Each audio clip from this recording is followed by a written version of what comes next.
8.6, solving rational equations. Here's the objective. Remember that rational equations are basically equations that have fractions in them. And when you're solving equations with fractions, you have to multiply everything by the least common denominator, and you must check your answer. I know you're not going to like it, but you have to. Let's start with an easy example first. Here your denominators are 3 and 4, so the least common denominator between 3 and 4 is 12. So we have to multiply everything by 12. So 12 times 2n is 24n.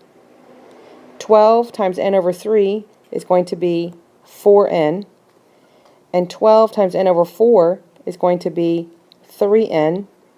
And 12 times 5 is 60. Notice that when we did that division, that the denominators canceled because the 3 and the 12 that reduces or cancels to be 4 over 1, which is how we got the 4n. Similarly with the n over 4, that 4 and the 12 reduce, and that's how we ended up with 3. And now in our next step here, we no longer have any fractions, which is the whole point of multiplying by the common denominators to get rid of those fractions. So now we'll proceed with the problem. So 24n plus 4n is 28n. Equals 3n plus 60, subtract 3n of 25n equals 60, divide, we have 60 over 25, which reduces to be 12 over 5. Now remember, you're going to have to check all your answers, so I'm going to go over here and check. I'm going to fast forward and show some of these steps. Okay, I went ahead and wrote down all of the steps for the checking because I didn't want to spend time recording it. And the font is really small, sorry about that. So here you'll notice that I just substituted the 12/5 for the n in the original equation, and then it was a bit tricky because I had to do some dividing fractions by whole numbers, which means you multiply by the reciprocal. So 12/5 divided by 4 is 12/5 times 1 over 4. So then 12/5 times 1/3 is 12/15ths. And then over here we have 12/20ths. And then you had to get a common denominator. You end up down here at 84/15ths.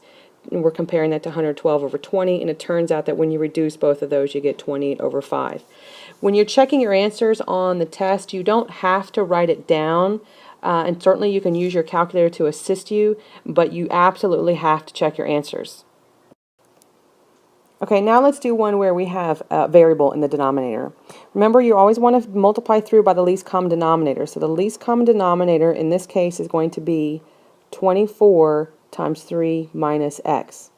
If you don't remember how to find the least common denominator, you need to go back and watch the video on 8.2 where we talked about it when we were adding and subtracting rational expressions. So I need to multiply the entire expression, the entire equation by 24 times 3 minus x. I'm going to show you a couple of extra steps so that you can see how this works. Okay, so you can see what I did here was written in black is the original equation, the 5 over 24, the 2 over the 3 minus x equals 1/4. But I'm just showing each term getting multiplied by the least common denominator. So now we can take a look at this one term at a time. So the 5 over the 24, those 24s are going to cancel. So I'm going to have 5 times 3 minus x plus, for my other term, the 3 minus x and the 3 minus x are going to cancel. So we're left with 24 times 2, which is 48. And then for the last term of the 4 and the 24 will reduce, that's going to become a 6, so I have 6 times 3 minus x. And now I'm going to distribute, so I will have 15 minus 5x plus 48 equals 18 minus 6x. 15 and 48 makes 63 minus 5x equals 18 minus 6x. That's going to be 1x over here and then a negative 45 over here. You're going to check your answer, and I don't have the space or the time to show it, and you will find that negative 45 does in fact work. So it does check, and that's our answer. Here's your first video quiz question. All right, let's do one more challenging this time. In order for me to find the least common denominator in this problem, I'm going to need to factor this trinomial. That factors as x plus 4 times x minus 1. So from there you can easily see, I'm going to write it up here, that your least common denominator is going to be x plus 4 times x minus 1. Ow, get off. Sorry, my cat. Move. Okay. Now, that means, let me see, I'm going to scratch through that since I don't need it anymore. So now I'm going to multiply everything by the product of x plus 4 and x minus 1. And we're going to go through this a bit quicker this time. So when you multiply the x over x plus 4 times that whole quantity, that x plus 4 and that x plus 4 are going to cancel, so you're just going to have the x minus 1 and the x. So I'm going to write that down. X and x minus 1. Now, when you do the next term, the 2 over x minus 1 times x plus 4 times x minus 1, the x minus 1s are going to cancel, and so we're going to have x plus 4 and a negative 2. So I'm going to write that down, negative 2 and then x plus 4. Then we have our equal sign. And then this is where it gets nice because the entire denominator, x plus 4, x minus 1, is going to cancel. Remember, this is technically, maybe it helps if I wrote this in, technically over 1. So it's nice that the x plus 4s will cancel, the x minus 1s will cancel, so you're just going to be left with 20. So I'll distribute x squared minus x minus 2x minus 8 equals 20. We have a quadratic, so we need it to be equal to 0. X squared minus 3x minus 28 equals 20. This factors as x minus 7 times x plus 4 equals 0. When you solve, you're going to get x equals 7 and x equals negative 4. Remember, you're going to have to check your answers. And now what you're going to find here, and I can show you a quicker way to do it, when you check the x equals negative 4, take a look at this denominator up here. We have x plus 4. We should know from earlier in the chapter that the whole entire equation, or this particular expression, is going to be undefined whenever you have 0 in the denominator. And that's going to happen when x is equal to negative 4. So from that right there, I know that negative 4 is not going to work. It will not check. And I didn't even have to write anything down. And then just briefly taking a look, you have x equals 7. If you plug in 7, you will not get 0 in the denominator or here or here. So 7 is going to check. So when you're checking, basically you just need to check whether or not one of these numbers is going to give you 0 in the denominator. So our only answer here is 7. And we say that the number that does not work, the negative 4, we call that extraneous. Okay, here's our last example.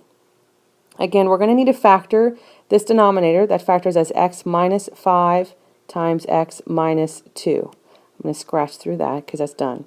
So now our least common denominator, and it might help to also put a 1 underneath that 2 so that we can see it has a denominator, it's just 1. Our least common denominator is going to be x minus 5 times x minus 2. So I have to multiply the entire equation by x minus 5 times x minus 2. Okay, so let's go through this again term at a time. So our first term, this 3 over x minus 5 times x minus 2, both of those x minus 5s will cancel, the x minus 2s will cancel, so we're just going to be left with 3 from that term. Now for the next term, I have 2 over 1, and there's nothing in the denominator for it to cancel, so I'm going to have 2 and the x minus 5 and the x plus 2. Sorry, x minus 2. Then my equal sign.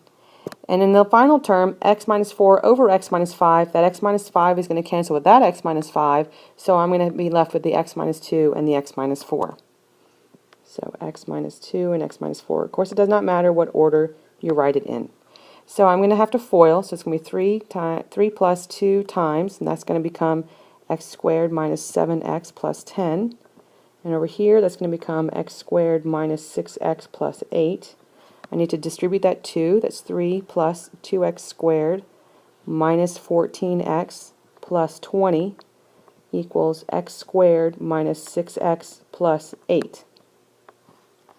I'm running out of space, so I'm going to go ahead and quickly show you the next step. When you combine your like terms and set equal to 0, you're going to end up with x squared minus 8x plus 15 is equal to 0.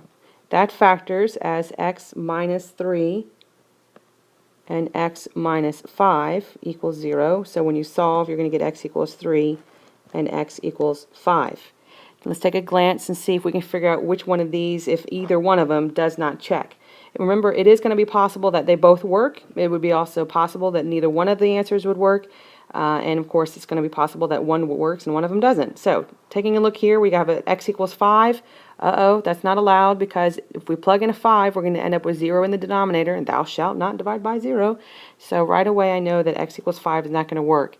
And then just checking for the 3, there's nothing, I don't have a factor or a denominator of x minus 3, so we're okay. 3 is in fact the only answer that works.